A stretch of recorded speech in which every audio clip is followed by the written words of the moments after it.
이거 뭐예요, 형님? 선물이에요? 당 떨어진 것 같아서. 이 귀여운 거 형 이거 어디서 나는 거예요, 이거? 간식이야. 네? 형 이거 하루에 몇 개 드세요? 안 먹어요. 하나 먹었어. 이걸 먹은 거 이렇게 1.5리터 이만한 거. 아이고. 반갑습니다. 안녕하세요. 러브펫 TV의 기금의 이 문제. 수의사 최인영입니다. 반갑습니다. 안녕하세요. 오! 아! 자, 오늘 저희가 준비한 콘텐츠 이것도 옆에서 보고 있으면 좀 화나는 콘텐츠입니다. 어떤 콘텐츠인데 오늘은? 오늘의 콘텐츠, 개는 왜 화를 내는가? 왜 동물을 화나게 하는가? 누가 동물을 열받게 하는가? 개는 화를 내는가? 화를 내는가. 화. 이것도 약간 궁금한 게 있어요. 사실 사람도 태어날 때 좀 악하게 태어난 사람이 있잖아요. 아, 아닐 수도 있지. 뭐 성선설이냐 성악설이냐. 개도 갑자기 개 얘기하다가 아니 뭐 동물들도 그럴 수 있지 않습니까? 아닌가? 아니 뭐 동물들은 제가 이제 뭐 19년 동안 겪어본 결과 어렸을 때부터 악한 개는 없었던 것 같아요. 제 경험상에서는. 강아지 애들은 평생 그냥 수준이 사람 수준으로 본다면 3살에서 5살짜리 아이라고 생각하시면 돼요. 근데 3살, 5살짜리 아이가 악하다? 아니죠. 전혀 아무것도 없는 그냥 무의 상태인 거죠. 그럼 거기에 푸시를 해서 계속 모든 정보와 모든 규칙과 예절 같은 거를 넣어주는 게 사람인 거죠. 규칙과 예절을 이제 사람들이 넣어줘야 되는데 잘못 넣어줬던가 아니면 시컷 넣어주고 지키지 않는 게 걔는 3살, 5살이기 때문에 주어진 대로 똑같이 반복을 할 수밖에 없어요. 근데 그 반복을 했다 안 했다 하는 이유는 보호자가 잘못했다라고 뭐 지난 시간에도 얘기한 적이 있죠. 근데 이 보호자분들이 그렇게 하다 보면 얘네들은 혼란스럽고 사람 눈에는 화로 보일 수 있지 않을까 라는 생각 잠시 해봅니다. 아니 왜 방송 같은 거 보고 뭐 친구 집에 놀러 가거나 아니면 이제 처음 보는 강아지들 봐도 그 주인한테는 잘하는데 딴 사람 보면 막 짖고 막 물려고 하는 애 있잖아. 입이 막 화가 나 있는 애들 있잖아. 걔는 화가 나 있다기보다는 그거는 이제 화가 났다라기보다는 낯선 사람들에 대한 경계, 두려움, 무서움 이거에 대한 표출인 거죠. 짖는 게 거의 그건 아니 이를 드러내거나 무서워서 하는 것들이에요. 화가 난 행동들이 아니라 표정은 굉장히 화가 나고 무서운 표정을 짓고 있긴 하지만 거의 이제 그런 화가 났다기보다는 되도록이면 무섭고 경계하고 싫다라는 표현을 내는 거죠. 오케이. 그러니까 이제 물려고 하는. 다른 거 물어볼게요. 밥 먹을 때 우리가 그러니까 뭐 저번에 말한 것처럼 이렇게 이쁘다 어렸을 때 해주면 좋은데 그게 아니라 그냥 밥 먹고 있는데 뺏으러 가려고 하면은 화난 애들도 있잖아. 근데 그것도 말 그대로 화라고 표현을 할 수 있는 거긴 하겠지만 걔에 대해서의 감정이 화난 표현이라는 보다는 그냥 내 거에 대해서 뺏길 수 있다라는 불안감. 그러니까 내 밥이고 내 간식이고 내 건데 이거를 누가 뺏어가려고 한다? 이런 것들에 대한 두려움이에요. 근데 그래서 그것들을 예를 들어서 뭐 가깝게 할 수 있는 거는 우선은 사료를 줄 때 처음에 100이라 그러면 100을 다 주는 게 아니라 50만 주는 거예요. 그리고 숟가락으로 계속 가까이 그러니까 물리지 않게 하기 위해서 숟가락으로 사람이 가까이 가서 자꾸 이렇게 조금씩 주면 얘는 가까이 오면 뭘 더 준다는 느낌 때문에 이제 가까이 오는 걸 두려워하진 않아요. 더 화내지 않을까요? 아니요, 그러니까 한 그릇 안 주고 반 그릇씩 주면은 아니 애들의 아까 기준점을 얘기를 했잖아요. 애들은 평생 3살짜리, 5살짜리 아이다. 성인 기준에 밥 조금 주고 조금씩 주면 기분 좋아 이런 기준이 아니라 애들 기준이다. 애들도 마찬가지일 것 같은데. 아, 그건 애들은 그렇진 않죠. 그냥 더 주는 거에 대한 기쁨이 있을 뿐이죠. 그렇게 말하니까 좀 다른데요? 더 주는 것에 대한 기쁨? 동물들도 감정이 있지 않습니까? 충분히 있죠, 감정이. 그러면 분명히 그 친구들한테도 화라는 감정이 있을 거라고요.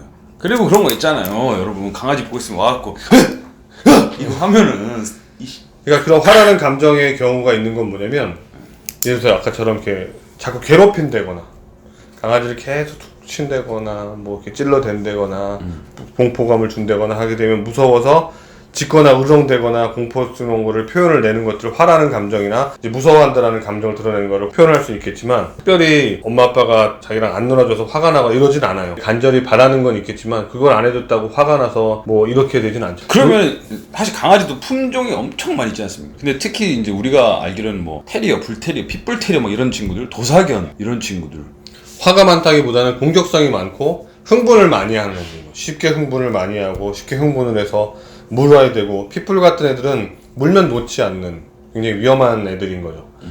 천성이 습성이 그렇게 개량이 된 애들이에요. 그렇다 보니까 뭐 웬만큼 통증 정도도 되게 낮아서 물려도 별로 아파하는 건 아니고 자기가 더 물어서 이기려고 하는 그런 공격성을 보이는 애들이기 때문에 그런 걸로 인해서의 흥분을 자주 하고 그런 공격성을 보이는 거지. 그걸 화라고 표현할 수 있다? 뭐 충분히 뭐 화라고 할 수는 있겠지만 화가 나서 무는 것들보다는 그냥 공격성을 가진 애들이다 라고 볼 수 있는 거죠. 핏불도 뭐 공격성을 안 하기 위해서 어렸을 때부터 그렇게 뭐 사회화 교육이나 예절교육을 받은 애들은 그런 교육에 대해서 조금 완화가 되긴 하겠지만 그래도 본능적으로 공격성을 위주로 가져서 개량이 된 애들은 언제 어떻게 나올지 모르기 때문에 주의하고 위험하지 않게 뭐 입마개를 한다거나 하는 유의성이 필요한 거죠. 강아지들이 우리가 이뻐서 만들 수 있지 않습니까? 종을 새로 이렇게 만들 수도 있지 않습니까? 사람이 이제는. 근데 그 성격도 이렇게 타고난다는 게, 성격도 가지고 온다는 게 이게 성격도 이제 뭐 비슷하게 왔다 갔다 한다라는 그런 개념이 해서 개량을 해서 비슷하게 온다고 하는데 보통 그렇게 통계가 나온 경우가 뭐냐면 성격은 아빠 닮긴 해요. 아빠가 사람이랑 뭐 친하다거나 아빠가 뭐 공격성을 많이 보인다거나 흥분이 많이 심한 애들은 충분히 이제 그런 것들을 갖고 태어난 경우 있고 입맛은 엄마 닮는다라는 얘기가 있어요. 그래서 엄마가 뭐 이것저것 뭐 입맛이 까칠하고 잘 안 먹고 입이 짧고 이런 애들은 좀 닮는 경향이 있고요. 아니면 그냥 잘 먹고 뭐든 잘 먹었던 애들은 엄마를 잘 닮는 애들. 아, 강아지들도 그런 게 있습니까? 네네. 그래서 유전적으로 이제 뭐 통계가 나왔던 얘기 중에 하나죠. 와, 이거 너무 신기하다. 신기해요. 네. 신기할 수 있구나. 아니 이게 동물이 엄마를 닮고 아빠를 닮을 수도 있다는 생각을 한 번도 안 해봤거든요. 성격이랑 성향을 닮는 경향이 통계적으로 나와 있긴 해요. 그럼 고양이 어떻습니까? 고양이도 비슷해요. 고양이는 더 가까워요. 고양이는 더욱더 아빠 성격을 가져오고 엄마 입맛을 따라오는 경향이 많아서 아기 때 고양이들은 네오포비아라 그래요. Right. 네오, 새로운 거에 대한 포비아, 공포. 새로운 거에 대한 두려움이 많은 애들이에요. 그러니까 아기 때부터 많이 뭐 또 먹여놔야 잘 먹은 애들이 먹어본 애들이 잘 먹는 거고요. 많이 놀아본 애들이 잘 노는 거예요. 새로운 장난감 갖다 줘도 무서워서 한참 경계를 하고 보지도 않고 뭐 이런 성격이 있어요. 근데 아기 때 그거 장난감을 갖고 놀았던 애들은 잘 노는 거죠. 새로운 뭐 간식을 주러 왔어요. 신제품이 나왔는데 요새 너무 핫하고 해서 내가 잘 먹는, 고양이도 잘 먹는 간식이라고 해서 사다 줬어요. 우리 애는 안 먹어요. 왜? 안 먹어봤으니까. 근데 그런 향미유가 들어갔고 그런 뭐 예를 들어서 그 안에 있는 참치다, 연어다, 꽁치다, 고등어다 이런 거를 먹어봤다. 비슷한 그러면 먹어요. 근데 새로운 향이다, 새로운 뭐다 그러면 절대 그거를 하게 하지 않으려고 하는 거죠. 모래도 쉽게 바꿀 수 없고 환경도 쉽게 바꿀 수가 없어요. 고양이 성향은 그렇다라는 거죠. 우리가 사실 이제 엄마도 저희 부모님도 저희를 키울 때 뭐 이렇게 좀 나쁜 짓 하고 나쁜 짓 하면 애 버릇 나빠져 하지 마 이러잖아요. 그리고 강아지들한테도 그러잖아요.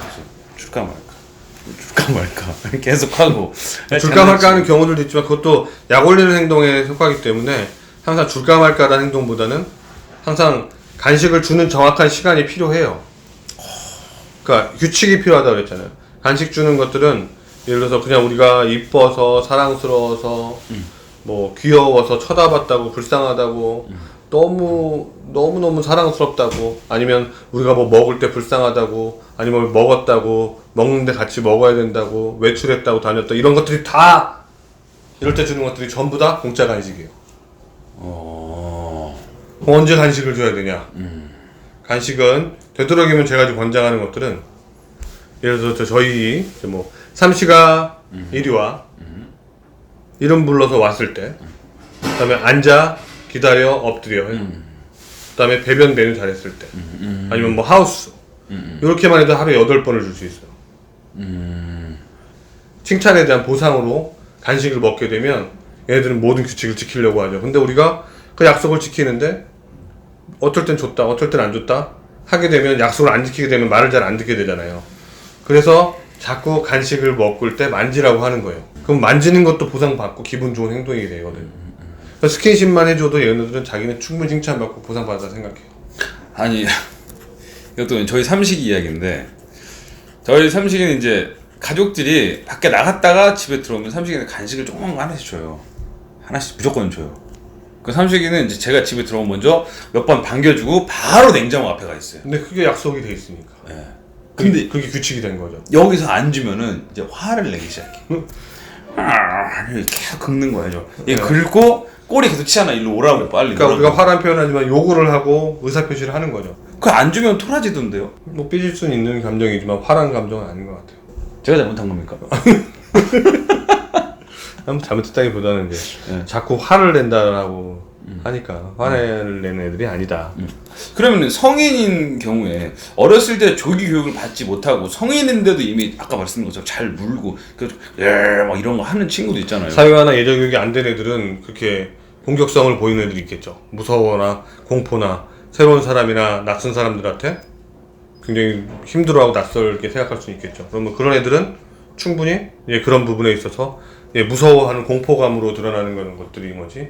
그걸 화라고 표현할 수 있는 감정일 수도 있겠죠, 경우에 따라서는. 근데 저희처럼 일부러 뭐 이렇게 해서 감정에 따라서 화를 내거나 이러지는 않죠. 공포에 대한 감정, 두려움에 대한 감정. 근데 그런 건 있어요. 이제 화를 낸다기보다는 짜증 같은 것들은 자기가 이제 원하는 것을 하고 싶었는데 잘 되지 않아요. 예를 들어서 뭐 잡아당기기를 했는데 잘 되지도 않고 뭐를 꺼내려고 하는데 잘 꺼내지 않는다. 그럼 그거 가지고 하고 막 짜증내고 막 이런 경우는 있어요. 그런 감정은 뭐 짜증이다, 뭐 화를 냈다고 할 수는 있겠지만 저희처럼 뭐 이런 감정에 있어서 화를 내거나 이런 것들은 사회화가 안 된 애들 아니고서는 보이기 힘들 것 같아요. 그러면 이거는 정말 이제 개인적으로 궁금해서 그런 건데 정반대의 감정으로 강아지도 사랑을 합니까? 위로를 하고 사랑하는 경우는 있겠죠. 와서 이제 교감을 통했다고 하잖아요. 보통 이제 뭐 뉴스에도 나오고 저도 경험을 했던 건데 제가 굉장히 그날따라 너무 지치고 힘들고 밖에 외부 일이 좀 안 좋아서 들어갔는데 음주를 하고 좀 들어갔는데 다 이제 조용히 다 자는 거죠, 가족들이. 근데 제가 소파에 가만히 앉아서 물 한 잔을 들고 이제 가만히 있는데 그 저희 집 강아지들이 이렇게 와서 계속 저한테 와서 핥아대고 계속 비벼대고 하면서 보통 제가 감정이 안 좋을 때 오지 않는데 그날따라는 저를 위로하려고 하는지 되게 좋았거든요. 그래서 얘네들도 위로하거나 그런 능력이 있구나 생각을 한 적은 있어요. 이제 이런 것도 있고 동물끼리 사람이 사람을 사랑하면 보고 싶고 막 그런 거 있지 않습니까? 서로 아끼고 집착하고 애착 대상이 있는 건 있어요. 그러니까 예를 들어서 뭐 둘이 같이 있었는데 한 마리가 아파서 병원에 입원을 했어요. 그럼 한 마리가 계속 불안해해요. 그래서 저희 이제 처갓집 장모님 댁에 가면 이제 말티즈 2마리가 있는데 뭐 모녀 관계예요. 그래서 저희 병원에 이제 뭐 미용이 온다거나 아파서 뭐가 온다거나 하게 되면 그 친구가 계속 문 앞을 떠나지 않고 있는 거죠. 근데 이것들 어떻게 보면 강박장애로서 분리불안일 수도 있어요. 엄마와 딸과의 분리불안인 거죠. 근데 우리가 보기에는 굉장히 안쓰럽고 애틋하고 이렇게 보일 수는 있겠죠. 모정. 네. 근데 뭐 그런 거 있잖아요. 이제 어렸을 때 새끼들을 이렇게 낳고 있는데 이제 새끼를 이렇게 이제 입양을 보낸다고 이제 데리고 가게 되면 엄마가 계속 찾잖아요, 하루 종일. 네, 그런 것들도 이제 그런 사랑이고 애정이지 않을까. 그거는 뭐 모성애라 할 수 있죠. 사랑 맞네요. 모성애. 네. 갑자기 그렇게 말하니까 마음이 되게 아프네요. 그쵸? 우리 강아지 나서 이제 전부 다 이제 분양을 보내지 않습니까? 나면은. 네. 그렇게 생각하니까 그 생리별이잖아요, 그냥. 그죠. 뭐 사람의 뭐 욕심으로 뭐 데려가는 거긴 하지만 그렇다고 또 뭐 계속 데리고 뭐 그 사정이 있겠죠. 근데 원래 또 이제 저는 그렇게 생각하거든요, 사실은. 강아지는 이제 사실 삶이 짧지 않습니까? 이 사람에 비하면 정말 네네. 너무 짧은 삶 아닙니까? 그래서 저는 이 강아지가 죽는 것에 대해서 그렇게 크게 마음 아파하지 않으려고 하거든요. 왜냐면 정말 짧은 삶을 사는 동안 넌 최고의 주인을 만나서 가장 행복하게 살다 가는 거기 때문에 네. 그냥 그렇게 생각해. 그러니까 네가 죽는 게 안타까운 게 아니라 너는 어차피 짧게 사는 거, 너는 뭐 죽는 그날까지 넌 나라는 사람을 만나서 가장 행복하게 좋은 조건에 살다가 가는 거야. 그렇기 때문에 아파하지 말자라는 마음을 가지고 있거든요. 물론 이제 강아지 아파서 이제 죽는다면 너무 저도 아프겠지만은 저는 이제 그렇게 생각하는 편이거든요. 물론 슬프죠. 아프고 내가 사랑하는 반려동물이 뭐 세상을 떠나고 무지개다리를 건너서 저랑 헤어졌다고 하게 되면 굉장히 저 또한도 이제 경험이 있어서 뭐 울어본 적도 있고 뭐 여러 가지 또 며칠 울어본 뭐 며칠 이렇게 우울해 있었던 적도 있는데 근데 이제 그거 가지고 집착을 해서 뭐 한 거 저는 잘 이겨냈고 뭐 가슴에 잘 묻고 제 뭐 기억에 잘 묻어서 항상 뭐 가끔 생각나고 기억하고 하는 추억으로 잘 묻으면 되는데 그걸 못하고 너무 슬퍼하고 또 정신과 치료를 받을 정도로 그런 것들을 페를로스 신드롬이라고 하거든요. 그렇게 질병이나 그렇게 증후군을 앓는 분들이 있긴 하죠. 맞아요. 이제 사실 이제 같이 키우는 사람들은 이제 강아지 가족이잖아요. 그러니까 친구가 아프고 힘들면은 같이 힘들죠. 어쨌든 뭐 강아지라는 동물도 고양이라는 동물도 감정이 있다. 감정이 있다. 근데 그 중에는 화라는 감정을 내뿜기보다는 이제 불안하거나 무서울 때 약간 그런 식으로 표현을 한다라는 거죠. 그쵸? 네. 근데 제가 보기엔 애들 장난치다 와 하잖아요. 이건 화 돋구는 거예요.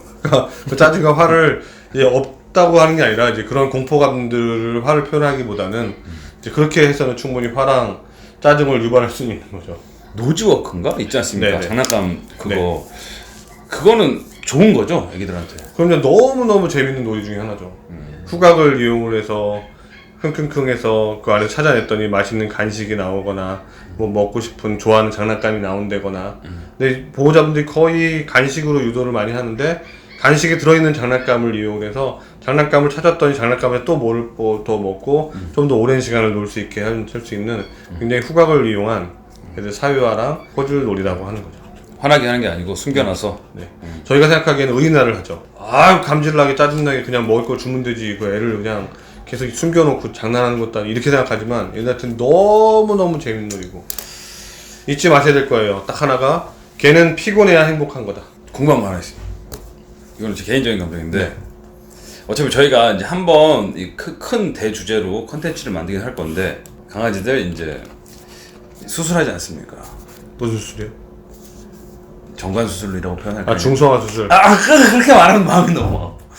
우리 강아지들 그 중성화 수술을 하지 않습니까? 네. 화내는 강아지 없었습니까?